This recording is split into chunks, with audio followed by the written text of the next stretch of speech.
All right, really sneaky game here on Friday night. Don't overlook this matchup here. We got TCU going on the road to Colorado.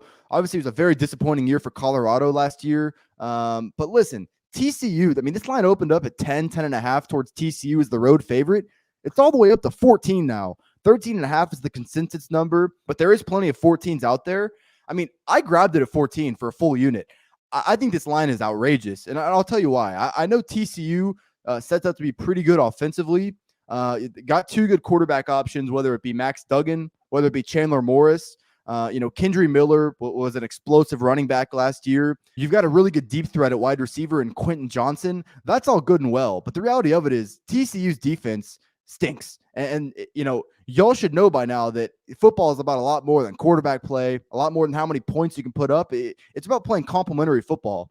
I think this TCU defense could be the worst defense in the Big 12. They do bring in Joe Gillespie from Tulsa, so I do think long-term that could work out, but they got major question marks in their front four. Obviously lost Ochuan Mathis, who was a key pass rusher for him, to Nebraska. I'm just not expecting this to be a great unit. I think linebacker is somewhat reliable for them, but in their tougher matchups, I'm not expecting them to really step up and make too much of a difference. They do return a first-team All Big 12 caliber cornerback, so it should be able to lock down other teams' best receivers, but the other parts of that secondary, both at safety and then that other corner and nickel spot, are shaky at best. So this is a bad defense, and the reality of it is laying 14 points on the road is a tall task. And if you have questions defensively, I'm going to play against that every time.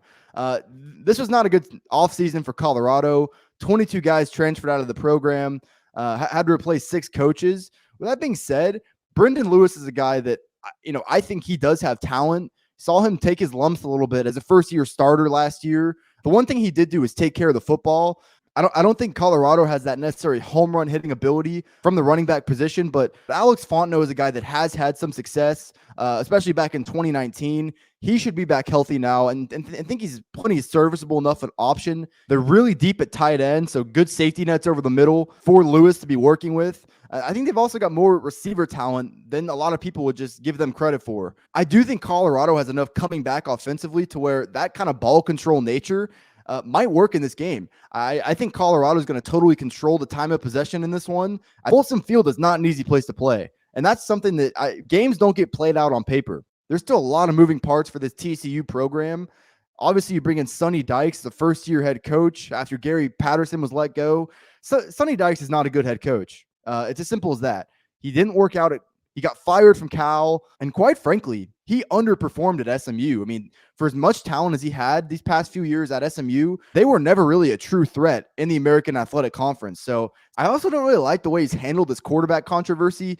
I just don't really understand why you would let that spill over into the season. If Sonny Dykes really thinks that this is an easy enough matchup to where he cannot be set on quarterback, I think he's wrong. It's still a road Power 5 conference game. You're a first-year head coach with a bad track record and huge defensive problems. So seeing this line move all the way up to 14, I'm going to buy back on that. I played Colorado plus 14 for the full unit. I think the verdict is still out on what kind of improvements we do see from Colorado. But at the end of the day, this line opened at 10, 10 and a half. I was lower on TCU coming into the year, not because of their offense, but because of their defense. I think there'll be a team where playing their overs this year will be pretty profitable. Because I do think this offense, once they kind of get everything settled in, will round into form. But this is a lot tougher road game to start the season for a first-year staff than people would think. I'm going to play Colorado plus the 14 for a full unit here on Friday night. We started out the college football season with a 1-0 week 0, had Illinois minus the 10.5. Last year in college football, hit a 55% clip, netted over 27 units. Feel even better about how we're going to do this year. Last night on Tuesday, I released 4 best bets here for week 1. 3 of those were multi-unit plays. I'll leave the link to those write-ups in the description below, but you can also follow me on Twitter at Fordham Betting. I should have my full card out by Thursday. Like I said, I released those best bets, but I'm going to add some more plays, kind of like I'm doing today, throughout the rest of the week. So follow me on Twitter at Fordham Betting. Subscribe to the channel, like the video. I really appreciate that. If you want to see my other week 1 college football breakdowns, go to playlists. It'll say week 1 previews and predictions, and you'll see all of the other game breakdowns there. Appreciate y'all watching. Like I said, I just think the line movement here is wrong. I think TCU is a team that I think people were high on them offensively, and I get that. but it's game one under a new coaching staff. And with their defensive issues, I think it's a much tougher game than people think. Colorado plus the 14 is an official 1-unit play for me.